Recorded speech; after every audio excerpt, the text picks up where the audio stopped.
जोहार। नया सवेरा कार्यक्रम में आप सभी दर्शकों का स्वागत है, जहां हम बात करते हैं मुख्य धारा से भटके हुए लोगों को कैसे मुख्य धारा से जोड़ा जा रहा है। साथ ही साथ हम बात करते हैं केंद्र सरकार और राज्य सरकार की कैसी योजनाएं चल रही हैं, जिससे मुख्य धारा से भटके हुए लोगों की वजह से जहां पे विकास का सूरज अस्त हो चुका था, कैसे वहां पे नया सवेरा का उदय हो चुका है।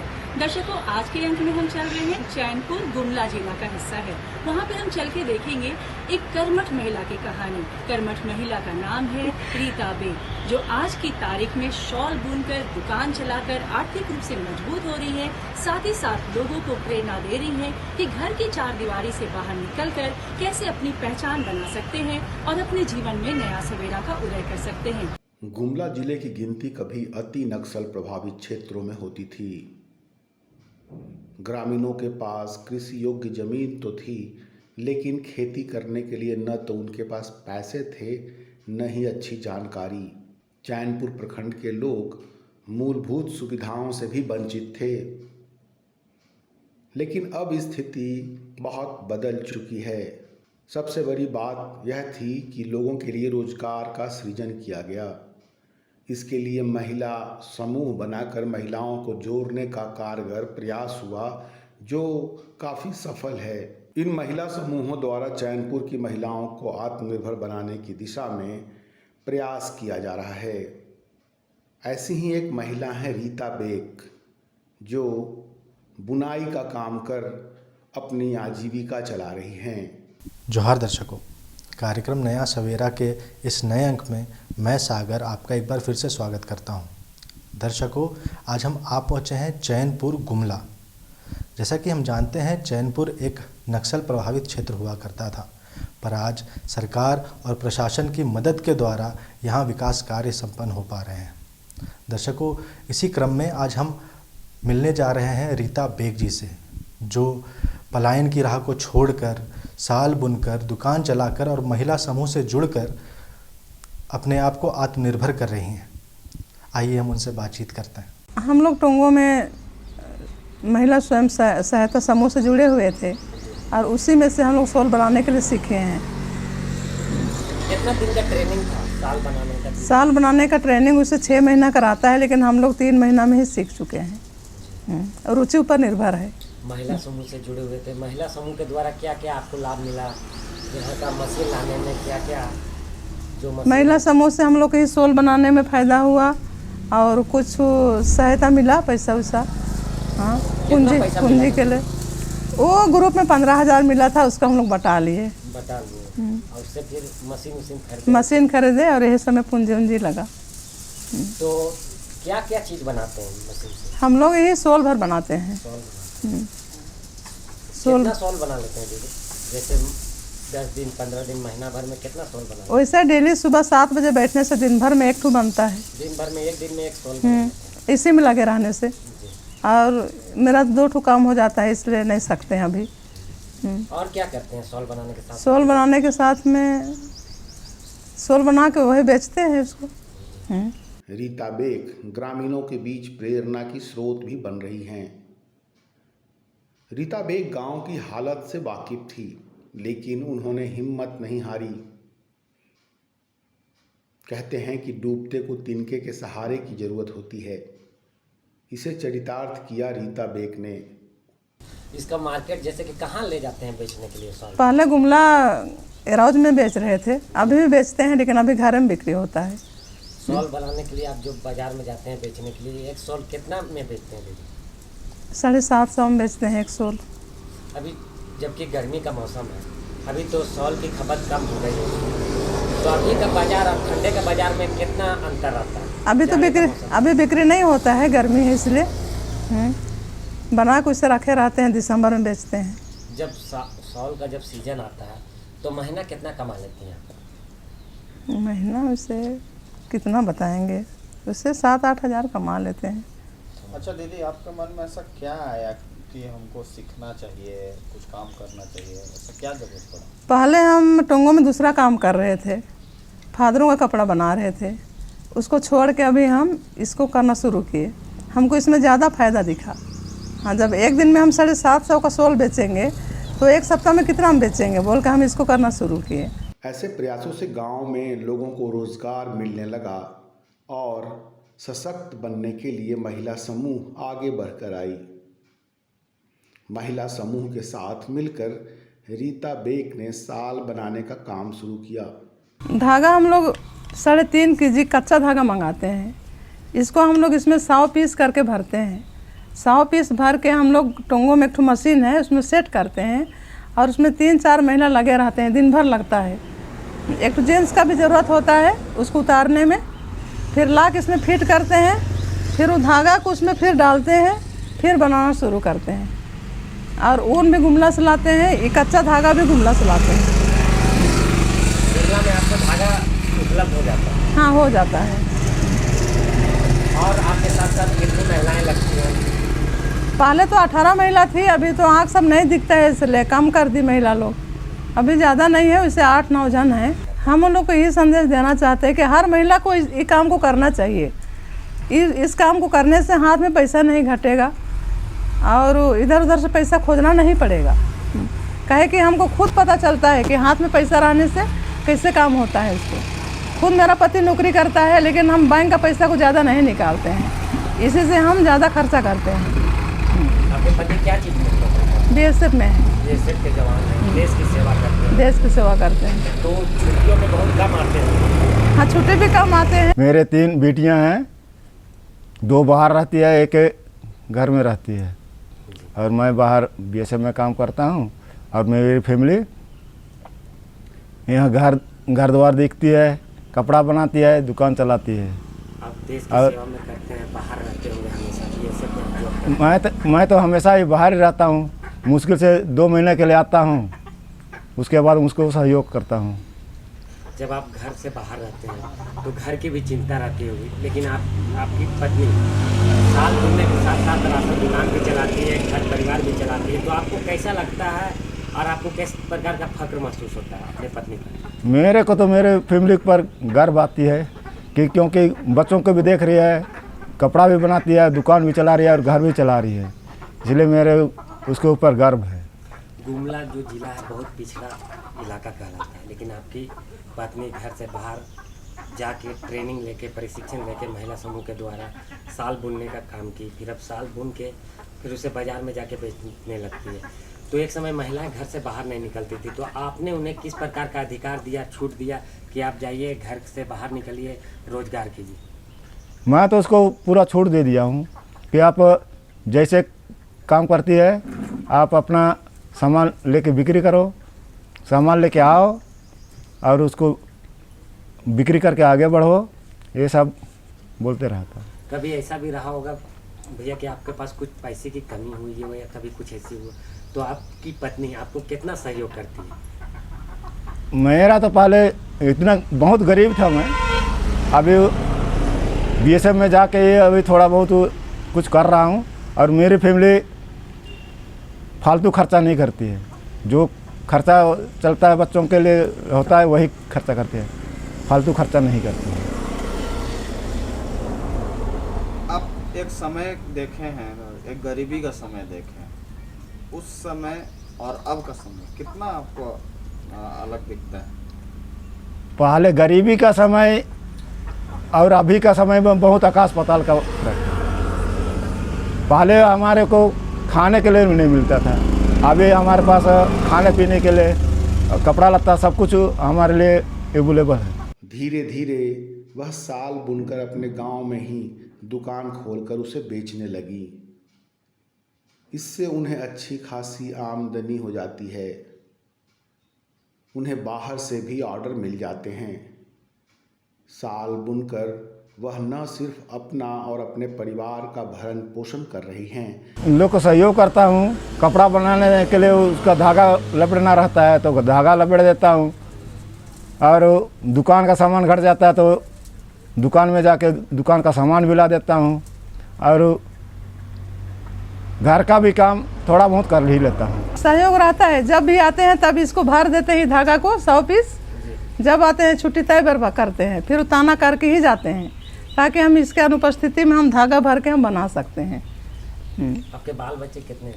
मेरा बाल बच्चे 3 बेटी लोग हैं। 3 बेटी हैं। तीनों बेटी ये क्या क्या करती हैं? एक बेटी बीएससी नर्सिंग कंप्लीट करके अभी ऑर्किड में काम कर रही है, और बीच वाली बीएससी नर्सिंग कर रही है, और छोटी वाली अभी 8वीं क्लास में है, उस लाइन टोंगो में है। कहे कि बैंक का पैसा को निकाल के बच्चों को देना, सब्जी खरीदना, घर चलाना, बच्चों को फीस देना बहुत दिक्कत होता है। प्रेमनगर में जो महिलाएं आपको देखती होगी, आपके गांव घर की महिलाएं, तो आपसे एक प्रेरणा लेती होगी, तो आपको कैसा लगता है? हम बोलते हैं उन लोग को सीखो, लेकिन कोई सीखने का नाम नहीं करती है। हाँ, कोई सीखो बोल कर हम बोलते हैं तो कोई नाम नहीं करती है, तो किसको ज़बरदस्ती हम सीखो कहेंगे। बोलती है हमको कि तुम तो बहुत मेहनत करती है, बोलती है। हाँ, हम तो मेहनत करते हैं, बोलते हैं। सुबह 4 बजे उठते हैं, छोटी बच्ची को स्कूल के लिए तैयार करते हैं, फिर नाश्ता पानी करके हम दुकान भी खोलते हैं, साथ में इसमें भी काम में लग जाते हैं, और दिन भर हम इसी में काम करते हैं। आपकी बेटियों का कितना सहयोग रहता है? मेरे बेटे लोग का सहयोग वही रहता है कि वो लोग भी छुट्टी से आके कुछ ना कुछ कर देती है। वो लोग आके खाना हमको नहीं बनाने देती है, वो लोग खुद खाना उना बनाती है, बोलती है मम्मी आपका काम है, बैठ जाइए। दर्शकों, हम बात करेंगे बंटी मुक्ता मनी बैग की। इसके बारे में जानेंगे कि वहाँ पे कैसे लोग बांस से मचिया बना रहे हैं, कुर्सी बना रहे हैं, और जब बांस से मचिया और कुर्सी बन रही है, यानी कि बाजार में इसकी मांग हमेशा रहती है, तो जाहिर सी बात है वहाँ पे कभी भी आर्थिक तंगी नहीं होगी। कुल मिला के कहें तो लोगों को रोजगार मिल रहा है और नया सवेरा का उदय हो रहा है। गुमला जिले के काशी ग्राम की रहने वाली मुक्ता लोगों के लिए प्रेरणा स्रोत के तौर पर उभर कर सामने आई हैं। उन्होंने अपनी बेहतर कारीगरी से लोगों को हैरत में डाल दिया है। गांव के जंगलों में उगने वाले लंबे लंबे बांसों से विभिन्न तरह की डिजाइनदार कारीगरी करती हैं। प्रशिक्षण सीखने में मतलब ज़्यादा भी लगता है, 6 महीना या 1 साल वो सीखने के ऊपर में है। तो हम लोगों को बोला गया कि आप लोग अगर इसको सीखिएगा, तो जो सर थे वो बोले कि जिसको रुचि रहेगा वो 15 दिन में सीख सकता है, और नहीं रुचि रहेगा वो तो कितनों दिन सिखाने से भी नहीं होगा। तो उसी को हम लोग माइंड में रखें। फिर सबसे पहले तो बहुत दिन से मेरा सोच था कि घर में बैठे बैठे कुछ काम करेंगे, ऐसे मेरा मन में था। तो एक भाई जी गुमला ग्राम उत्थर से जुड़े हुए थे, तो मेरे पास आए, फिर बातचीत हुआ। उसके बाद में वो प्रशिक्षण के बारे में बताते थे, लड़कों का हैंडपम्प साफ, चाहे तो मोबाइल कुछ कुछ का होता है, वो साइकिल सबका उसका बताते थे। तो हम बोले कि भाई जी लड़कों के लिए बहुत आप प्रशिक्षण दिवाते हैं, क्या महिलाओं के लिए नहीं दिया सकते हैं क्या? बोले तो क्यों नहीं दिलाएंगे, दिलाएंगे। आप लोग क्या सीखेंगे? बोले तो वहाँ पर क्या क्या सिखाया जाता है हमको तो नहीं पता है, आप बताइएगा तो सीखेंगे ऐसे करके। तो उस दिन मीटिंग था, भाई जी बोले कि हम मीटिंग में अटेंड करते हैं और आपका प्रस्ताव हम वहाँ पर रखेंगे, जो पास होगा वो आके हम बताएंगे। बोले तो ठीक है, ज़रूर हमको बताइएगा, झूठ मत बोलिएगा, नहीं तो फिर आपका इंतज़ार में हम ऐसे बैठे रहेंगे। तो शाम को आए बताने के लिए, हम लोगों का जो प्रस्ताव था वो पास हो गया। वहाँ पर बोले कि बांस का जो मोढ़ा बनाने के लिए उनको लिए दिया जाएगा। तो मोढ़ा क्या चीज़ है वो हमको नहीं पता था, हम कभी देखे भी नहीं थे। तो बांस का बोलने से वही जो बांस कारीगरी लोग बनाते हैं, सूप दौरी, वही हम समझते थे, दूसरा हमको नहीं पता था। तो बांस का बोलने से तो बहुत दिक्कत हुआ। फिर बोल रहे हैं कि आपको ग्रुप बनाना पड़ेगा, बिना ग्रुप का तो नहीं आएगा, सिंगल में नहीं सिखाएगा, ये ग्रुप में ही होता है। तो हम बोल ग्रुप के लिए तो चिंता नहीं है, हम कर देंगे। फिर अब गांव गांव हम घूमने लगे, अगल बगल गांव में, तो वही बताते हैं मोढ़ा बनाना है बांस का, तो वो लोग भी नहीं समझ पा रहे थे, कोई एग्री नहीं होता है। मुश्किल से 5, 6, 7, 8 गाँव में मिला के 15 जन तैयार हुए। फिर हम लोग का प्रशिक्षण शुरू हुआ। तो शुरुआत दिन वही यहाँ जो हम लोगों का जो पंचायत है, मुखिया है, सरपंच, ये लोग आए हुए थे, थोड़ा जो ये जानकारी है उन लोग आए और हम लोग को थोड़ा प्रोत्साहन किए, ठीक है आप लोग करना चाहते हैं तो कीजिए। वह बांस से एक से बढ़कर एक सामग्री तैयार करती हैं। इससे कुर्सी, मचिया, मेज, ड्रॉवर सहित ऐसी कई वस्तुएं बना रही हैं जो न सिर्फ कांसी ग्राम बल्कि पूरे गुमला जिले में अद्भुत है। उनके उत्पाद की मांग चारों तरफ हो रही है। हम लोग चालू किए काम करना, तो 15 जन हम लोग ट्रेनिंग किए। ट्रेनिंग तो सब कुछ सफल हो गया ट्रेनिंग के समय में, और उसी दिन हम लोग को समापन के दिन में सर्टिफिकेट भी मिला। सर्टिफिकेट मिलने के बाद में जो इधर नया चीज़ था, तो कोई देखे भी नहीं थे, बहुत लोग देखे थे होंगे लेकिन मिलता नहीं था। तो इस समय जब हम तो यहीं पर अपना घर में बैठ के, रोड में बैठ के काम करते हैं, तो आना जाना सब कोई देख रहे हैं। तो मेरा तो उसी समय से, ट्रेनिंग का समय से ही अभी तक जो चल रहा है सो चल रहा है। तभी तक जिसको पसंद है लोग आते हैं, और जिस साइज जिसको पसंद हुआ तो इस साइज हमको चाहिए, कितना piece, 4 piece, 8 piece, 10 piece, 2 piece, जैसे भी बोलते हैं बना के उनको देते हैं। बांस का मूढ़ा बनाते हैं, इसके साथ साथ बांस का कुर्सी भी देखते हैं क्या बना रहे हैं। हाँ, बांस का कुर्सी भी बनाते हैं। बांस से कई तरह की डिजाइनर वस्तुएं बनाकर वह बाजार में उपलब्ध करा रही हैं। इससे उन्हें अच्छी खासी आमदनी हो रही है, जिससे उनका और उनके पूरे परिवार का भरण पोषण हो रहा है। कि ऐसा काम कर रही हैं जिसमें पूंजी की ज़्यादा आवश्यकता नहीं होती, बल्कि मेहनत और कारीगरी से इस कार्य को तेजी से आगे बढ़ाया जा सकता है। अपने से हम बांस भी अपने से ही खरीदते हैं, और ये प्लास्टिक रस्सी पहले ग्राम उत्थान में आता था। जब कोरोना हुआ उस टाइम में दुकान सब बंद हो गया, माल नहीं आने लगा तो बंद हो गया, और ग्राम उत्थान में अभी मिलता नहीं है। हम लोग डायरेक्ट रांची से ही लाते हैं। बांस का जो मूढ़ा बनाते हैं, जो बैठने वाला ये बनाते हैं आप पीढ़ा उड़ा, तो उसको कितने में बेचते हैं? 500 से स्टार्ट है, जैसे साइज रहता है उसी के हिसाब से 500, 550, 600, 700, 800, 900, 1000 रुपया का मोढ़ा मिलता है। आप जैसे ऑर्डर करें मोढ़ा बनाते हैं, यहाँ तक कुर्सी भी बनाते हैं बांस का, तो कितने दिनों में तैयार कर लेते हैं? कौन कौन आपको सहयोग करता है बनाने में? हम लोग तो 2 परिवार में है, दोनों जन बनाते हैं। वो डंटा हम मेरे लिए तैयार कर देते हैं, हम बिनाई करते हैं। सारा चीज़ कंप्लीट रहने से, मतलब डंटा को, बांस को टुकड़ा करके चिकना बना के उसको पानी में डालना पड़ता है। हाँ, तो पानी में कम से कम 15-20 दिन तक तो ज़रूर रखना है। तो डंटा तैयार हो जाता है तो उसको निकालते हैं, पेंट करते हैं, फिर उसको बीनने के लिए 5 दिन लगता है कुर्सी को, और ये मोढ़ा को 3 दिन में तैयार होता है। एक पीस मोढ़ा को और कुर्सी को बीनने में 5 दिन। इसको बेचने के लिए कहाँ जाते हैं? कहाँ से आपके कस्टमर आते हैं? बेचने के लिए तो हम कहीं लिए नहीं है अभी तक, तो घर में ही बैठ के बिक्री कर रहे हैं। जो देखता है पसंद होता है तो ऑर्डर देता है कि हमको कुर्सी चाहिए 2 पीस या 4 पीस या जो भी बोलता है, तो उसके लिए ऑर्डर देता है। तो कुछ पैसा जमा करवाते हैं, कह के हमको सामान खरीदना है। अगर हम एडवांस नहीं जमा करवाते हैं, कोई गारंटी नहीं रहता है, तो एडवांस देता है तो उसके लिए हम तैयार कर देते हैं। सामान तैयार हो जाता है तो हम फ़ोन करते हैं, तो आपका सामान बन गया, आप लेने आइए। आसपास की ग्रामीण महिलाएं भी आगे आई हैं। उन्होंने भी बांस से अलग अलग तरह की सामग्री बनाने की शुरुआत कर दी है। महिलाओं का कहना है कि इससे उनका जीवन स्तर बदल रहा है। हमको किसी ने नहीं बनाया, परिवार बसाने के बाद में तो बाल बच्चे होने के बाद में उनको, बाल बच्चों को आगे बढ़ाने के लिए तो कुछ अपने से दिमाग में करना पड़ता है। मेरा सोच था पहले से ही कुछ तो करना होगा, कुछ नहीं करेंगे तो बच्चों को कैसे आगे बढ़ेंगे। तो बिना पैसा का तो आजकल कुछ होता नहीं है, तो उसी को हम मन में रखे, तो हमको कुछ करना है। तो यहाँ पर ये तो मेरा छोटा सा दुकान है, इसी दुकान के लिए तो हमको, दुकान है तो टाइम तो देना ही पड़ेगा ना। तो गांव देहात में तो दुकान सुबह शाम थोड़ा मोड़ा हुआ, फिर बाकी समय तो मेरा बेकार है। अगर दुकान नहीं खोलते हैं तो रखने का क्या फ़ायदा है। तो उसी को हम लेके चले, दोनों काम हो जाएगा, इधर भी इधर ये भी बनेगा। ऐसा सोच के हम ये चालू किए इसको। आपके बाल बच्चे कितने? 2 जन हैं। 2 बाल बच्चे। हाँ।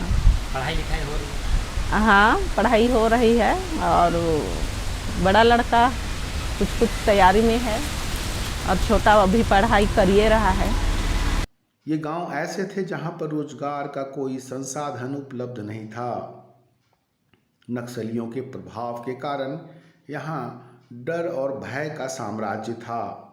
लेकिन अब जिला प्रशासन महिला समूहों और गैर सरकारी संस्थाओं के जरिए बदलाव हो रहा है। अगर हम ये चीज़ नहीं करते तो मेरा बच्चों को पढ़ाने के लिए हमको बहुत समस्या था। घर का तो है सो है ही, मेन बात तो बच्चों को आगे बढ़ने के लिए कुछ रास्ता नहीं दिखाएंगे तो परिवार कैसे आगे बढ़ेगा। जैसे हम लोग अभी बैठे हैं, गृहस्थी काम करते हैं, तो उसी तक सीमित रहेंगे तो कैसे आगे बढ़ेंगे। तो बच्चों को तो आगे बढ़ाने के लिए तो कुछ पैसा रहेगा तब ना, तो उसी सोच से हम ये काम किए और अभी इसी के सहारे हम बच्चों को पढ़ा पाए। मोढ़ा तो अभी बोलिएगा तो इधर छत्तीसगढ़ भोपाल तक दिए हैं, और इधर बोलेगा तो दिल्ली बम्बई तक दिए हैं, रांची, इधर महुआडार, कितना जगह को बताएंगे, कहाँ कहाँ से बहुत दूर दूर से आते हैं। तो हम गुमला के महिला या लड़की सब जो है अभी थोड़ा मोड़ा अपना पढ़ाई लिखाई नहीं कर पाए हैं, साक्षर केवल हैं, तो अभी मेहनत करना सीखे। सबसे पहले तो मेहनत नहीं करेंगे तो कुछ होने वाला नहीं है। तो वो ये लोग मेहनत करेंगे और जैसे हम कर रहे हैं, परिवार चला रहे हैं, उसी तरह वे भी कुछ ना कुछ। हम इसी को नहीं बोल रहे हैं, बहुत मतलब झारखंड में बहुत बनाने के लिए कला है। जो कला उनको पसंद होगा उसको वे सीखें और अपना घर परिवार को आगे बढ़ाने के लिए कुछ सीखे, काम करें और अपना परिवार को आगे बढ़ाएं। हम लोग मेरा धर्म पत्नी के साथ मिल करके यहाँ बैठते हैं और बड़ी प्रेम से काम करते हैं और हम लोग का काम आज तक सही सलामत चल रहा है। मोढ़ा में जो आप बनाते हैं, पीढ़ा बनाते हैं मोढ़ा का बांस का, तो अपने पत्नी को किस प्रकार से आप सहायता करते हैं? क्या क्या चीज़ उपलब्ध करवाते हैं उन्हें मोढ़ा पीढ़ा बनाने में? हम मेरा पत्नी को सहयोग देते हैं बांस काटने में, छीलने में, चाहे तो फाड़ने में। तो दर्शकों, आज के अंक में हम मिले कर्मठ महिला रीता बेग से और जाना कि कैसे उनके जीवन में नया सवेरा का उदय हो चुका है। साथ ही साथ हमने जाना बंटी मुक्ता मनी बैग के बारे में। अब वक्त हो चला है कि हम आपसे इजाजत ले, लेकिन चलते चलते आप सभी से गुजारिश है कि आपके समक्ष कभी भी कोई ऐसा व्यक्ति आ जाए जिसको देख के आपको शंका हो कि ये व्यक्ति मुख्य धारा से भटका हुआ है या फिर भटकने वाला है, तो आपकी नैतिक जिम्मेवारी बनती है कि आप उसे समझाएं कि वो मुख्य धारा से जुड़े रहें। मुख्य धारा से भटकना यानी अपने पांव पे कुल्हाड़ी मारना है। अगले अंक में फिर होगी अपनी मुलाकात कार्यक्रम नया सवेरा के साथ। तब तक के लिए हमारी पूरी टीम को दीजिए इजाजत। नमस्कार, जोहार।